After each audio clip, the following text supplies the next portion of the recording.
thousands and thousands of landlords across New York State have received on New York State Unified Court System letterhead letters from their local court indicating that their eviction cases have been adjourned until the end of January, into February, March, April 2022, saying that your case is not going to be heard until then. Therefore, your tenants will remain on the property. And many of you landlords have thrown your arms up in despair.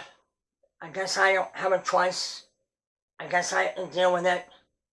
I guess I have to wait. No, no, no, you do not. Here is what you are going to do to help yourself to get you into court earlier. Here's what you do.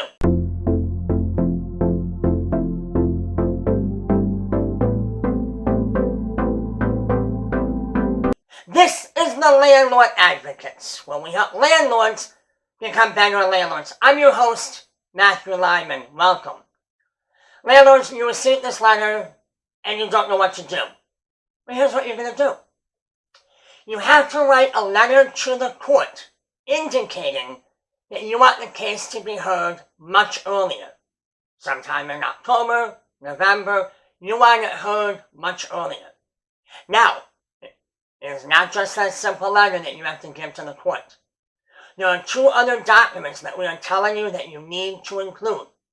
If you do not include these two other documents with the letter, the likelihood of your case being heard earlier is practically not going to happen.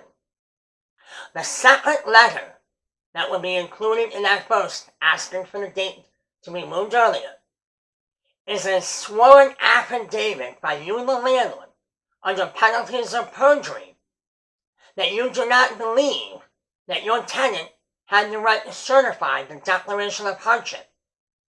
In your mind and in good faith, that you believe that they did not have the right to do that. That will be included with that letter. Now, some courts are requiring that in that affidavit you state the reasons why. The New York State law does not require this. It does not. But some courts are requiring it. You should not have to. But for the sake of a delay, include some of that information on there. The hearing itself should be where you point out these reasons, not in that affidavit. So put a few things in just for those courts that demand it, even though they're not supposed to.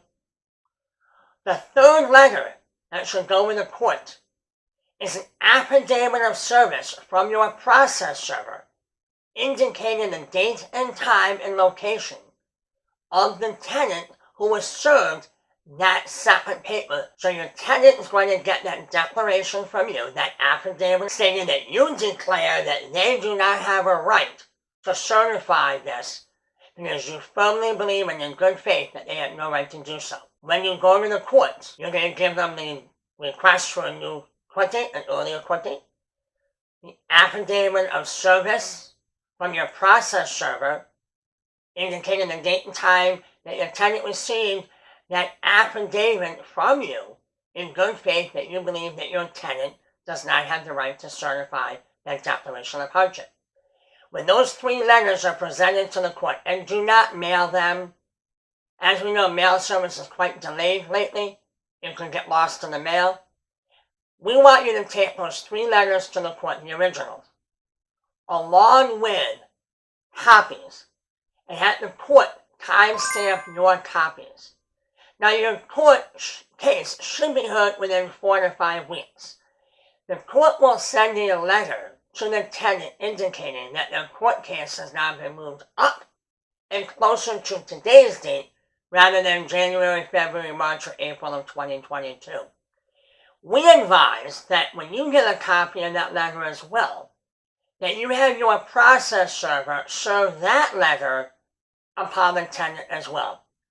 So there's no debate, no skepticism that your tenant got that letter in the mail.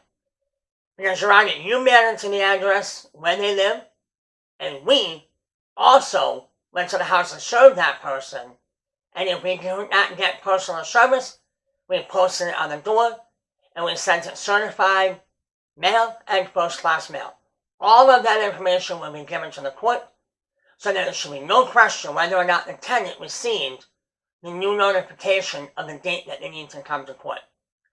Now, when you do this, we want you to know in your heart of hearts and in your mind that you firmly believe there's a foundation of evidence that you have to prove that your tenant had no right to self-certify this declaration.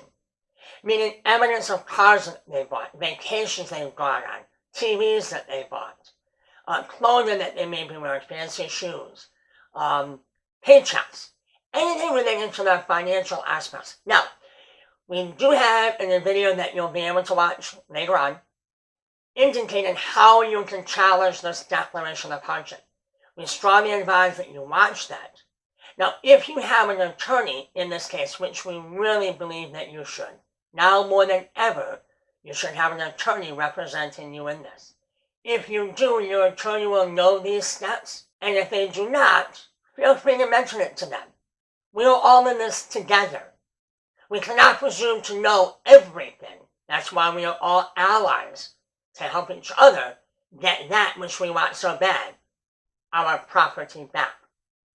And any delay, any misstep, any procedural error will delay this process longer and longer and longer. As you see, landlords, we showed you how to get yourself into court earlier, and now you're going to see the video that will show you how to challenge the declaration of hardship. With that together, that date of the end of January, February, March, April should not even come to pass. Because by that date happening, your tenant would have already been bye-bye, and you'll have a new tenant in there, hopefully, that will start paying you the money that you have not been paid in months and months and months. Landlords, we ask that you subscribe to our channel, The Landlord Advocates. We ask that you share this channel. We ask that you share this video. Hit the like button. Hit the notification bell to let you know when new videos are going to be up and running for you to watch and see and learn. And leave comments below. We do respond to those comments. Until then, landlords, remember this and remember this always. We are here with you. We are here for you. Take care.